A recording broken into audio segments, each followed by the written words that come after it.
Jom mengaji di Pusat Tarbiyah Unais.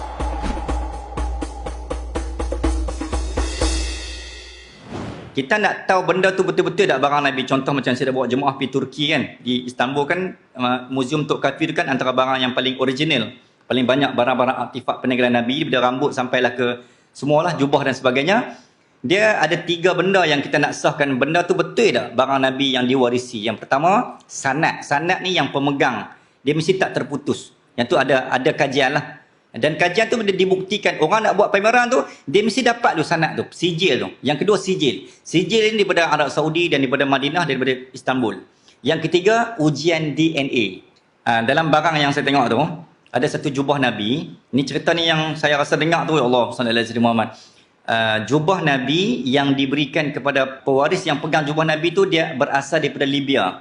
Duduk di Mekah waktu tu pada zaman Nabi. Jadi ringkaskan cerita, ini kisah yang saya dapat lah daripada pemegang lesen untuk pegang barang-barang Nabi tu. Dan dia orang Terengganu, dia berkhidmat di galeri Diraja Sultan Brunei. Dalam dunia ni ada beberapa raja yang pegang lesen barang-barang Nabi. Contohnya Sultan Brunei antaranya. Barang-barang Nabi, kiswah yang ada dalam Kaabah tu banyak ada di Brunei. Jadi dia kerja dekat kerajaan Brunei lah. Jadi saya ambil info tu daripada dia. Saya jumpa sendiri. Profesor tu orang kita, orang Terengganu. Ringkaskan cerita, dia yang pegang lesen tu, bawa kat sini. Maklumat yang saya dapat, ada satu jubah Nabi. Jubah Nabi ni tinggalkan kepada salah seorang pewaris lah. Bukan adik-beradik, pewaris yang hidup zaman Nabi. Jadi dia pegang dan dia tak berani buka. Saya ringkaskan cerita, bersambunglah generasi, bersambung dia pas sampai kat zaman kita. Bila orang yang zaman kita pegang, sallallahu alaihi wasallam, jubah tu dibuka kembali, ada kayu siwak, sugi dalam poket Nabi. Poket jubah tu. Jadi disebabkan dia takut benda ni orang ragui keraguan kesahihannya, dibawa ke makmal di UK untuk disahkan DNA.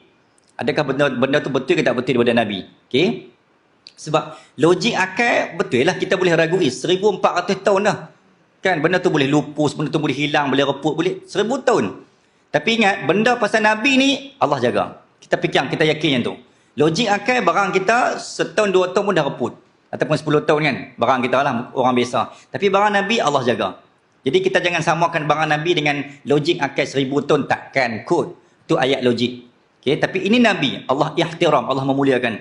Jadi balik cerita tadi, masuk dalam makmal UK, depa kaji, sebab bila kita pakai, ni kan melekat di badan kan. Okay. But DNA kita akan ada. Macam kita yang meninggal kebakaran, aksiden yang hancur-hancur tu, macam mana nak kenal tuan dia? DNA lah. Dia pun ambil cebisan kulit-kulit, masuk makmal, dia akan keluar skrin monitor tu, keluar kita orang mana, anak siapa. Canggihnya sistem dunia ni. Jadi, sallallahu alaihi Muhammad, DNA kita tu, kita boleh kenal anak siapa. Okay? Yang meninggal tu arwah sekian-sekian, walaupun dia dah mati terbakar. Jasad tak sempurna. Berbalik cerita DNA Nabi ni, bila DNA Nabi keluar pada skrin tu, satu cahaya. Okay, yang ni yang maklumat saya dapat. Satu cahaya. Yang kedua, DNA dia kosong. Bila kosong bermaksud, siapa-siapa pun takkan memiliki DNA tu.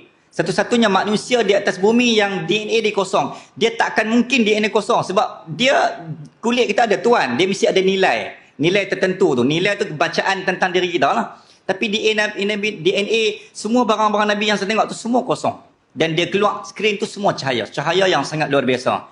Jadi bila orang sallallahu alaihi Muhammad, satu yang satu. Yang kedua, pakai baju juga, depa masuk, depa cek masuk dalam spesimen kain-kain bulu-bulu semua ni, ada satu unsur yang tidak ada di bumi. Depa macam contoh macam batu-batu melekat kan. Kita kalau macam ni dia ada macam udara-udara yang ni dia akan terkena baju kita. Dia ada unsur langit, unsur bumi lah. Tapi baju Nabi ni bukan unsur bumi. Dia kaji-kaji, rupanya ini unsur-unsur batu-batu meteor yang ada di angkasa lepas. Yang tidak ada di bumi. Jadi untuk mengesahkan bahawa, rupanya baju itu baju yang dipakai Nabi dalam peristiwa Isra wal Mi'raj. Nabi turun ke bumi, Nabi buka, Nabi serahkan kepada pemilik tadi. Sehingga kan kayu-kayu sugi pun semua dipecek, semua ada permukaan meteor ataupun unsur langit yang tak ada di bumi, yang mereka tak pernah jumpa.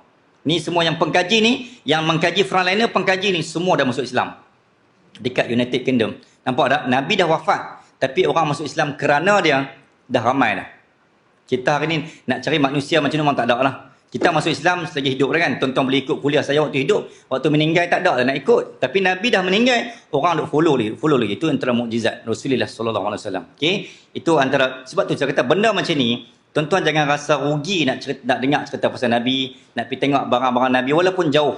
Tuan-tuan akan rasa esok-esok ni disebabkan kita pi itulah Nabi kenal. Syafaat, isfaq tasyafa'. Nabi boleh bagi syafaat kepada orang yang bagi salam, selawat kat junjungan besar Nabi Muhammad sallallahu alaihi wasallam. Kita caring sesuatu tentang Nabi, Nabi akan caring tentang kita. Kita yakin, pegang yang tu.